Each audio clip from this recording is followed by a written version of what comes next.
Shalom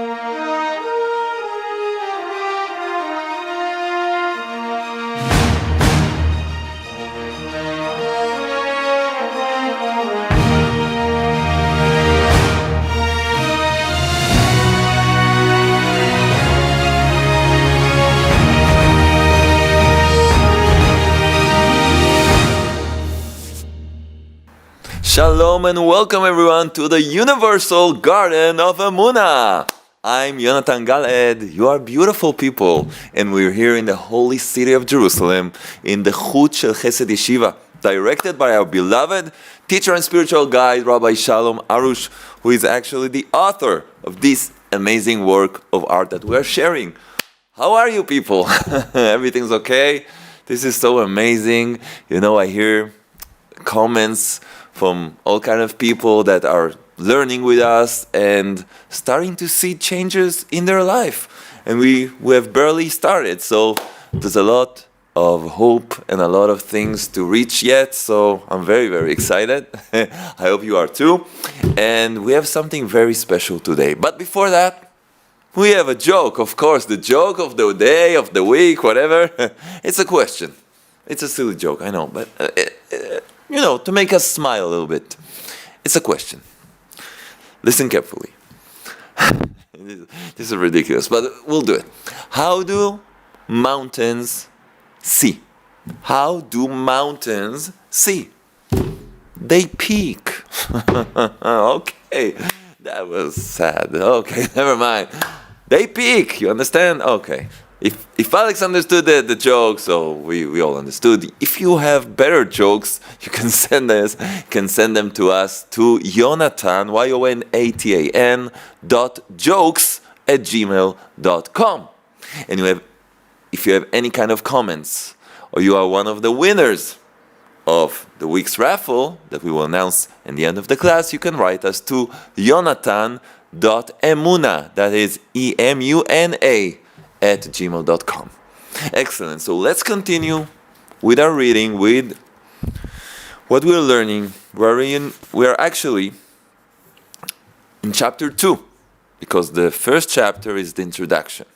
And we're in chapter 2, the foundations of Emunah, the pure faith in the Creator of the world. Now, we have spoke about that every person's got a mission in his life. There's a general mission to all humanity. There's a specific individual mission to each and every one of us. And there's something more we need to know. And that's what we'll learn today. That there are a lot of riddles in this world. We have spoke about that. And a lot of times we can't understand anything. Things look so confusing, all kind of events, all kind of people that reach us and behave in all kind of ways to us. And we don't understand why. Why do I deserve this? Why is this all of this is happening to me? What's going on here? There's a lot of questions. We spoke about that. But there's another piece of information that we are lacking. And if we will have that information, things will be clearer. We'll be able to understand a lot of things. So let's start with the teachings of this week. And today we have a story, a true story. And it's really amazing. It's a very strong story. It's, you'll see. But I think it can answer a lot of questions for each and every one of us. So let's see together. We're in the page number 40, and we're starting. Rectifications. We have spoke about this. A person comes to this world to rectify something, to correct something. Our soul was sent to this world full of darkness to shine, to rectify itself and become completed, to be perfect, and then she can go back to the source. So let's see, we're on page 40, Rectifications. As we have mentioned, the belief in the world to come is a foundation of true faith, of Emunah. The belief in the world to come, what is called in Hebrew, Olam Haba. People call it the next world, the spiritual world. Believing in that is a foundation of Emunah. To understand that this world, this physical world, is just a station. It's not the purpose, it's a station. This world is full of opportunities and ways for us to perfect ourselves before we reach the spiritual world. So let's see. Many riddles of life look completely different as soon as a person understands that this world is only a phase of a much greater scheme that started way before the individual was born and is destined to continue after he dies. Now the word death, which is a spooky word. Yeah. We talk about death, that's scary, right? Death, to die. We have mentioned this. When a person understands that this is only a station, we talked about it last week, then he's not afraid of death. It doesn't mean he wants to die. It's like waiting, when will I die? No. It means I'm going to take care of my life. Every second of my life, I will dedicate it to the purpose, to rectify myself. I won't let myself waste this life. I'm not going to ruin this opportunity I have here. This is only a station. And whatever I can pick up in this station, I will carry it forever. So instead of wasting my time on nonsense, I will try to do the correct work, spiritual work that I have to do in this place. And actually, what we're doing here is exactly that. We want to live our purpose. So we don't need to be afraid of the concept of death, because that means only that we finished a stage. We left the station towards a greater, eternal life. So let's make the most of this life, of life in this station that is called Olam Hazeh, this world, the material, physical world. Now, Rabbi Chaim Vital, the prime disciple of the father of Kabbalah, true Kabbalah, not the ones you need to pay and all kind of, talking real Kabbalah that is taught from teacher to student after the person learned the entire Torah. It's not like this you can learn on YouTube, Kabbalah. That's nice, for other purposes. But true Kabbalah, the father of true Kabbalah was known as the Ari HaKadosh, Rabbi Yitzchak Luria Ashkenazi. His great disciple, Rabbi Chaim Vital, relates the following story that he himself heard from his teacher and spiritual guide, the Ari HaKadosh. A true story about a tragedy. Sorry about that. And there's also tragedies in life, but we need to learn from them. So we can make this life much happier. So he relates the story, a true story about a tragedy which jolted the very foundation of an entire community's faith, Emunah, in the creator of all worlds. So let's see. Let's read this story. The conclusions are already built in, and we'll take this message for every second of our lives. Because with the messages we'll receive from this story, things are going to look much clearer. We can understand much more about our lives, and we can enjoy life. Have a satisfying, sweet life. That's actually what we want. So let's read it.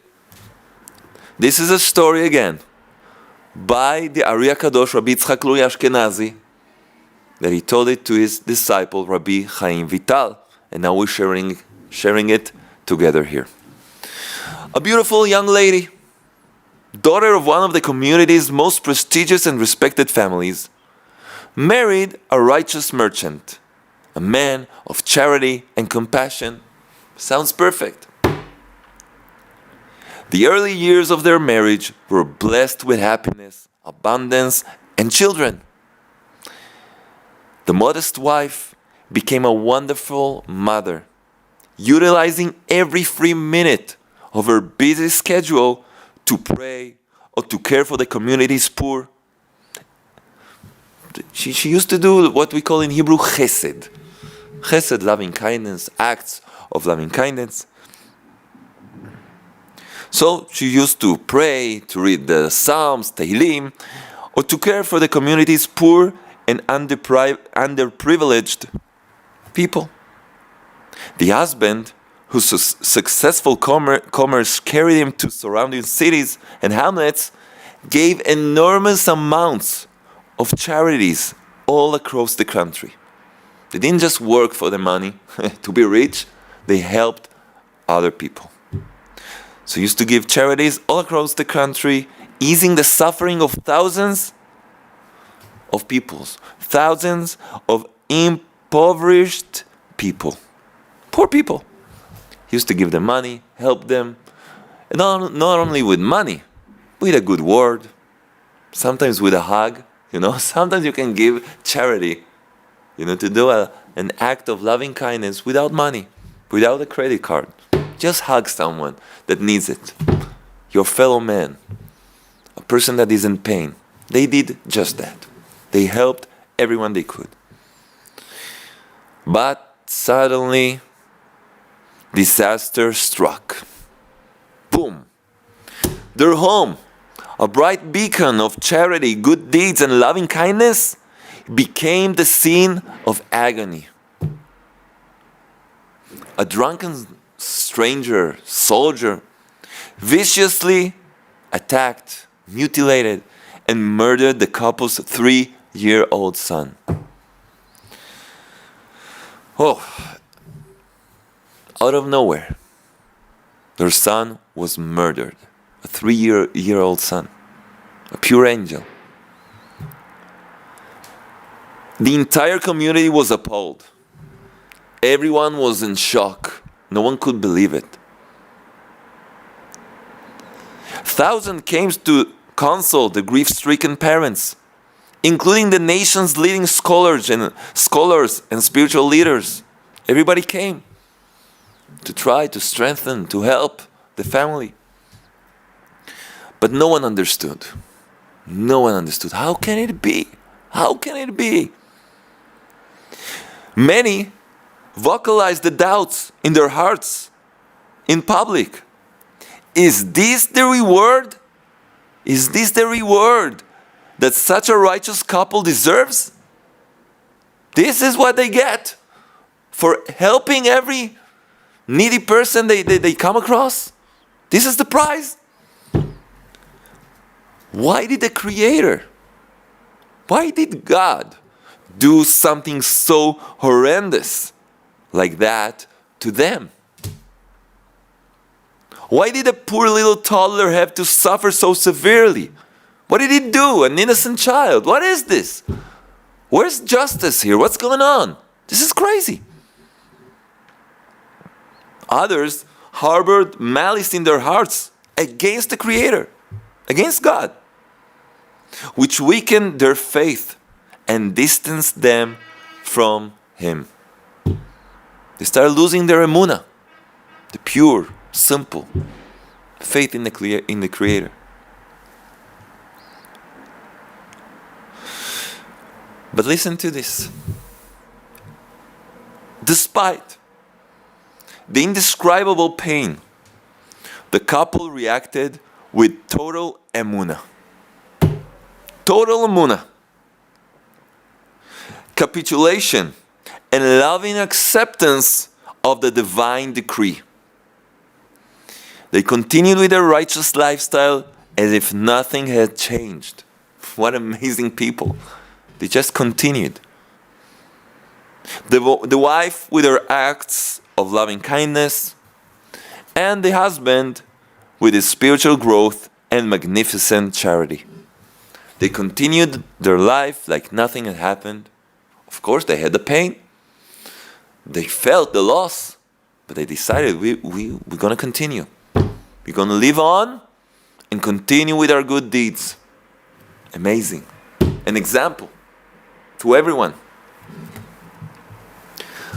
But shortly thereafter, tragedy struck again. Again. What? Like wildfire, word spread around the town that the righteous merchant had fallen deathly ill. He's dying. The father of this little child, the husband of this young woman, is deathly ill.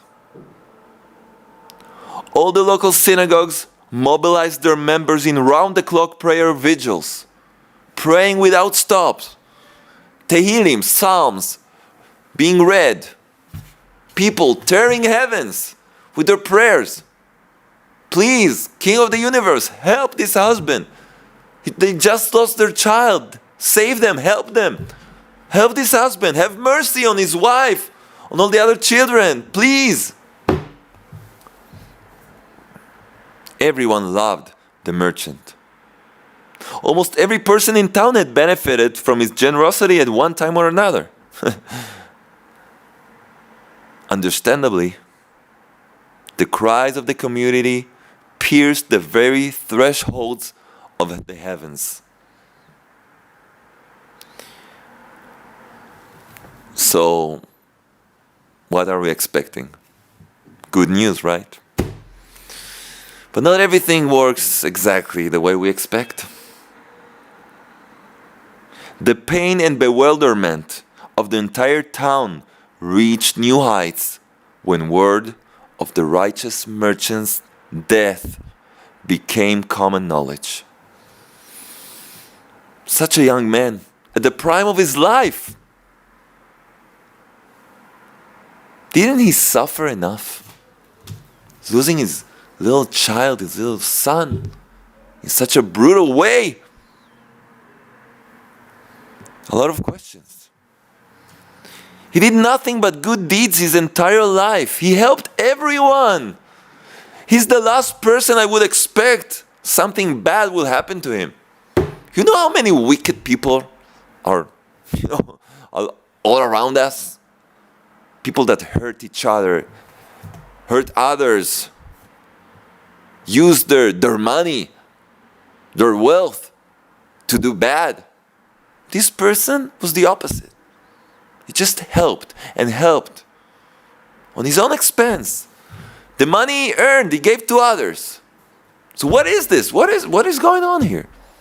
How many times we ask these questions about ourselves, things that happen in our life or other people's lives? What's going on? Can there be an answer to all of this? Doesn't sound like it, right? Let's see. The tears of the young, barely 35-year-old widow tore at the community's already perplexed and agonized heart. Everyone in the community felt a personal loss. Everyone. No one understood why such a good and righteous husband and father was plucked from their midst. What happened to all of the community's prayers? Didn't they help at all? Nothing. Just saying words. We were praying and praying. No, just words. Nothing happened. Looks like a waste of time, of energy. What's for? What was all of this for? 2 years passed. 2 years. One evening, the newly married son of the young widow came to visit his mother and asked how she was feeling. She tried to smile but burst into tears. "Mama," the young man pleaded, 2 years have passed already from that tragedy. "Mother, please, you've cried enough. Our forefathers prescribed set times for mourning. If someone cries more than they should, the sorrow never leaves them." The sages teach us that. If a person continues with the mourning and the sadness, then he's actually damaging, hurting himself. He's bringing on himself more and more sadness. It's dangerous. And we will understand why also. So he told her, we are people of Emunah. We are believers, true believers, mother. None of us can comprehend divine considerations, but we believe that everything God, the creator of the universe, Hashem, does is for the very best. Even though we can't understand it, we can't see it, we can't feel it, but we should believe it. Mama, your crying not only saddens us, your remaining children, but it saddens Papa's soul too. I'm sure he's not happy to see you like this. He's watching over us, he's looking at us, and he sees you with so much pain. You think that makes him happy? You know, Mother, I know it's hard to say it, but it's been only 2 years, but you need to go on with your life.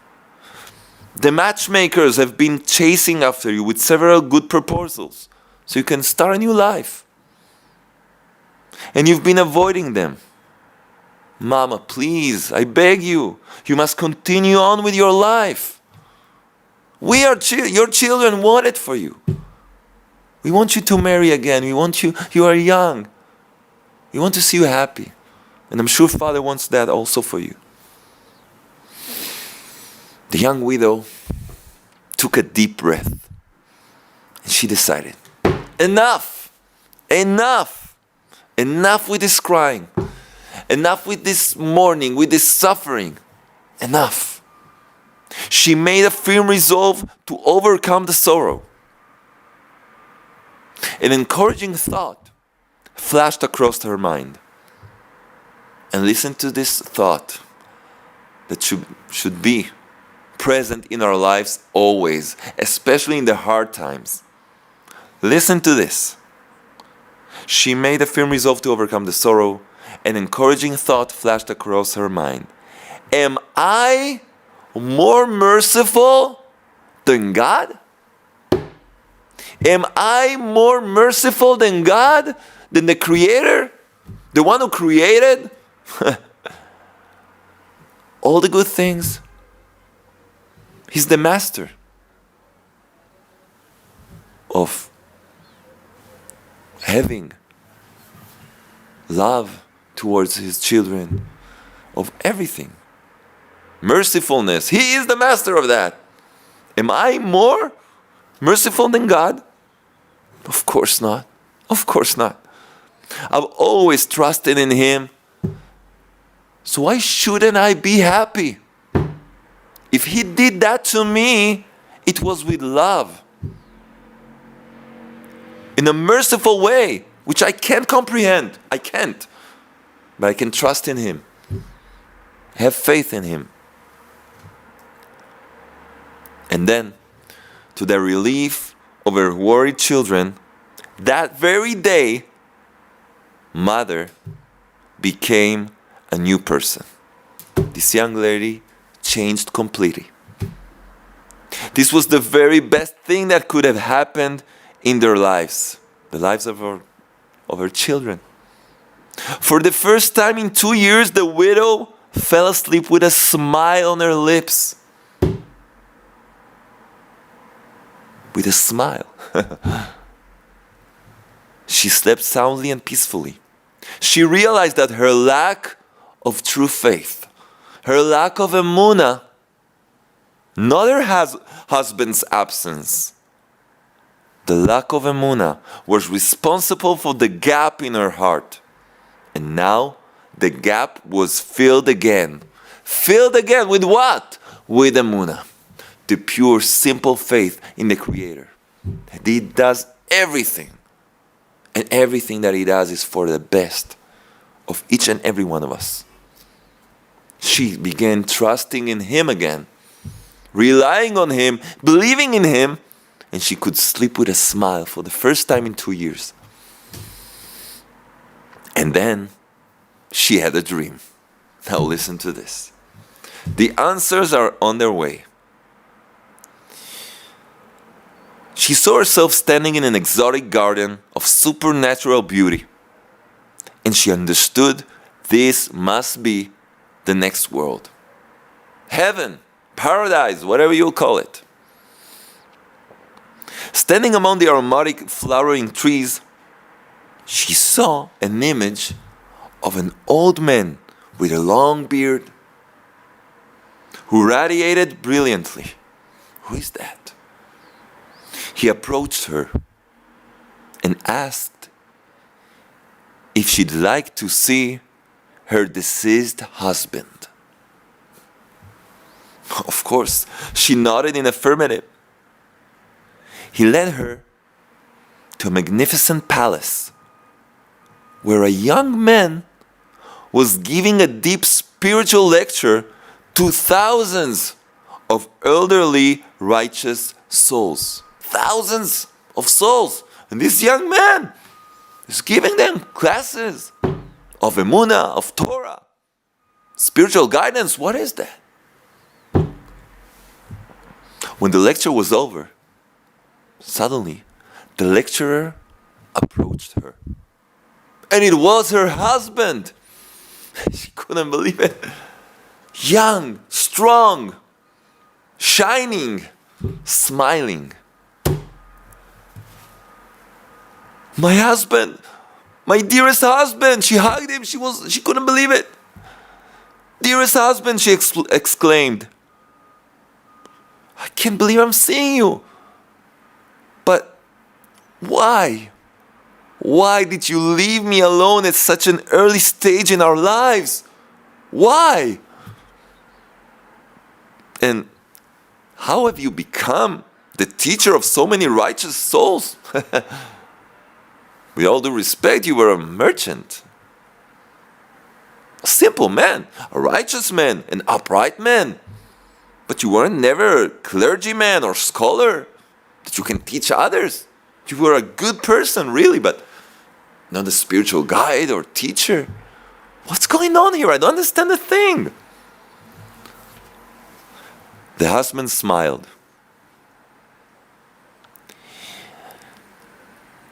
Indeed, I was a great scholar, but that was in a previous life. I was a great scholar in my previous life, but in that life, I never married. Never. I was told that I needed to fulfill the first biblical commandment, namely, to be fruitful and multiply. After I finished that past life, I was incomplete because I didn't fulfill the first biblical commandment to marry and have children. Therefore, I was born for the sole purpose of marrying and having children and to raise them in the path of truth, the path of Torah, of Emunah. And that's exactly what I did. I married you. I was blessed with a righteous woman like you. We got married. We had children. And as soon as I completed my mission on earth, I no longer had to remain down there. Now, as you see, I live a life of eternal bliss thanks to my completed mission and the Emunah that I learned along the way. Yes, but I don't understand, said the wife. But then why didn't all the prayers that the community prayed do any good for you? Didn't save you? All the prayers, all the hours of Tehillim, of Psalms being recited was all wasted. They were useful. They weren't useful. For nothing, probed the wife. The husband answered, oh no, they did. They did do good for me, and not only for me, he told her. All the prayers were accepted, all of them. Some of them helped elevate me to my current lofty station in heaven. Some were used for the good of others that needed them. And some of the prayers were used to rescind harsh decrees from over our community and other people's lives. But I finished my task on earth, so I didn't have to stay in the lowly physical world any longer. I was done. I completed my mission. It looks like the prayers weren't effective, but they were. No prayer goes to waste. They were effective. They were heard and received in their entirety.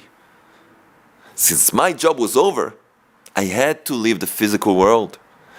But you, my wife, you still have a job to do. You must go on. You must continue in life. You must remarry, have more children, and raise our children. Your mission on earth is far from over. You need to continue. He was quiet, but then she asked, But, okay, but why? Why did our little son die? Okay, you explained me about you, okay. But our little baby boy, 3 years old, it's still a baby, it's a young little kid. Why did he die? You have an explanation for that too? The husband replied, I want you to know. Our son, listen carefully. He was a lofty, angelic soul who had completed his soul correction while being 3 years old. 3 years old, he completed his soul correction? Yes. Why? Because this boy, in his former life, as a baby in the crib, he was kidnapped by a group of robbers and killers who sold babies. Before an upright couple purchased him and raised him to the righteous person who he became. But before that, he had nursed from one of the robbers' wives, a nasty and wicked woman. A nasty and wicked woman. After his death, he wanted to take his rightful place in heaven. He worked hard in his entire life to be righteous, to do good. But then, after he passed away, he wanted to receive his place in heaven. But he had a bad blemish on his soul from the time he nursed from the wicked woman's milk. It blemished his soul. So, he had the opportunity, received another chance to return to the world for the sole purpose of nursing from a righteous woman, from a good woman that does only good with others. And you are the fortunate righteous woman who was chosen for that task. The Creator chose you for the soul correction of this pure soul. And not only that, but by virtue of your modesty and righteousness, were granted the tremendous privilege of giving birth to the tender little baby who housed such an enormously righteous soul. You were chosen for that. But I don't understand, said the wife, the young lady. But why was his death so horrible? Why did he have to die like that? The mother cried in anguish, reminded of the horrific way that her baby was murdered. Our son, said the husband, was destined to die anyway. In that exact day, in that exact hour, it was his time to leave the world. For he had completed his mission and soul correction on earth. The heavenly court had decreed, in light of the dire sins between men and fellow men in our town, that all its inhabitants be destroyed in a catastrophic pogrom. There was bad things happening in our town between one man and his fellow man, hurting each other. And there was a decree against the people. A terrible pogrom that would have killed hundreds of people. But the righteous soul of our little one, of this boy, chose to volunteer to die a terrible death as atonement for the entire town. That through his death, people will get spiritually awakened, will understand that life is short, and they must do good with one another, with each other, to wake them up from all these terrible sins that they're doing. Cheating on one another, lying, talking, slander, hurting. This tragedy made everybody stop and wake up. What are you doing? Do you understand life is a serious business? You can't just hurt others. When a little child like that dies, everybody, whoa, hold on. Start thinking. Start doing a soul correction. If they have that blessing of opening their eyes and look what's happening. Not like they want to start asking more questions. They want to start thinking and understanding, looking around and saying something needs to be changed. So this lofty soul chose to die in this way, to save the entire town, hundreds of people.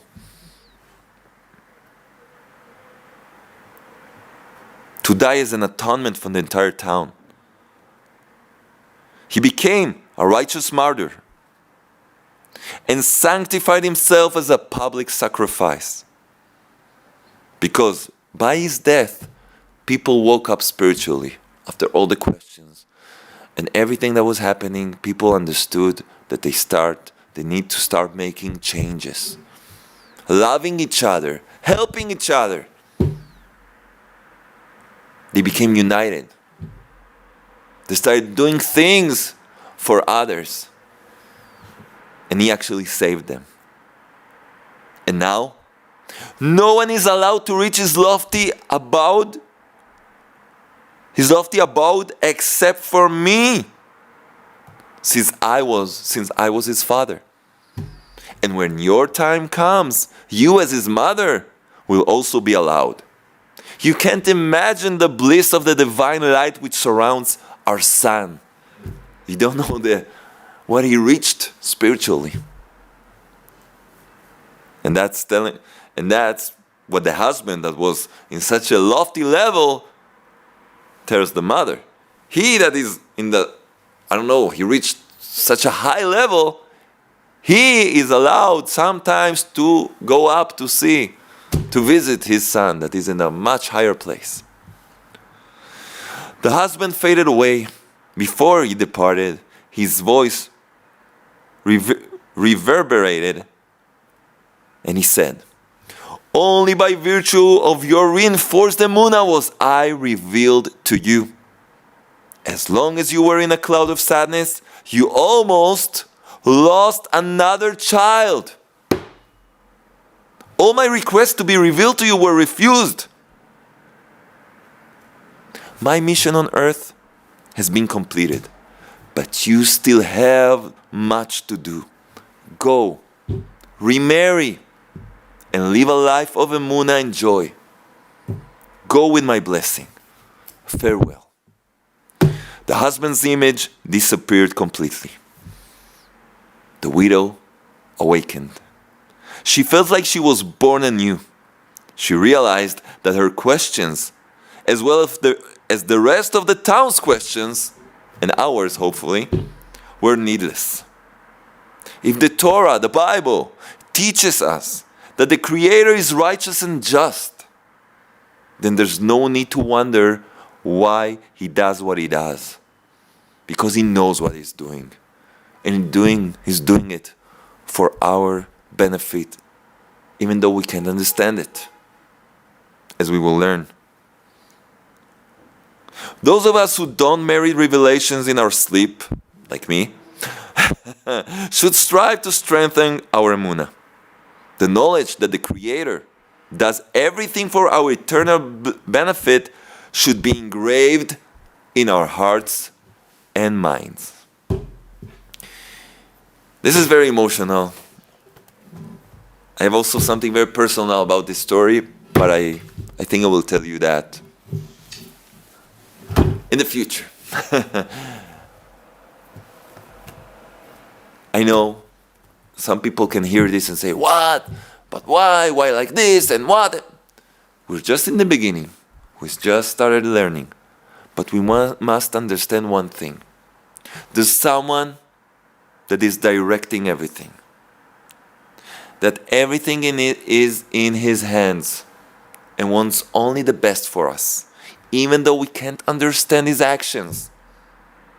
We also can't understand exactly how electricity works if we're not scientists, right? You don't understand how a brain surgery works if you're not a big doctor, right?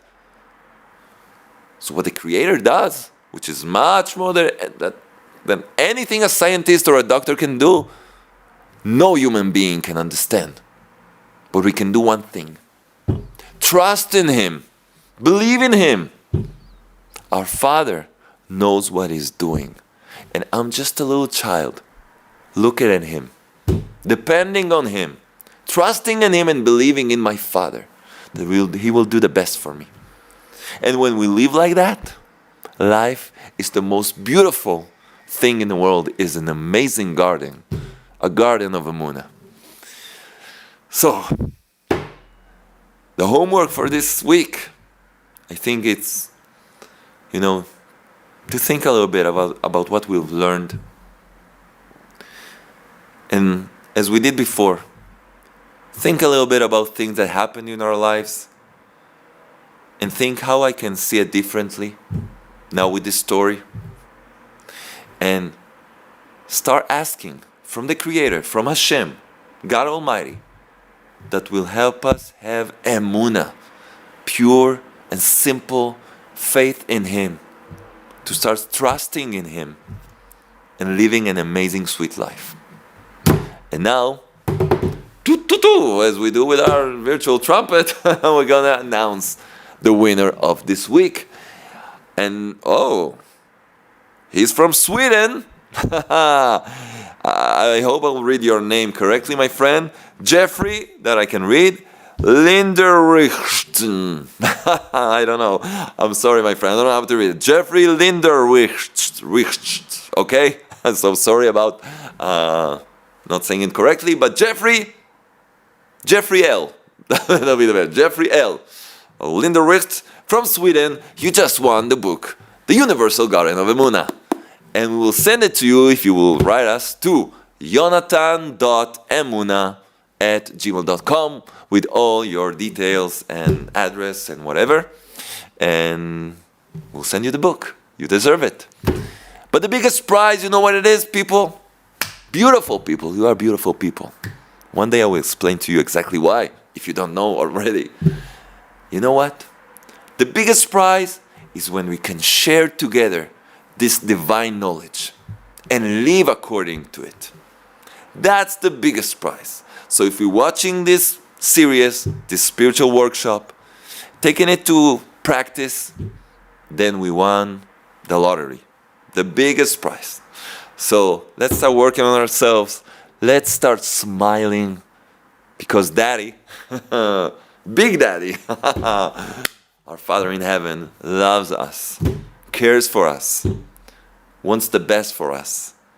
And we will learn how to live correctly, continue learning, and till the next time, I wish us all to see this world rectified with the light of Emunah, and may we be able to meet next week with a smile, healthy and happy, and see very soon a perfect world, speedily and in our days. Amen.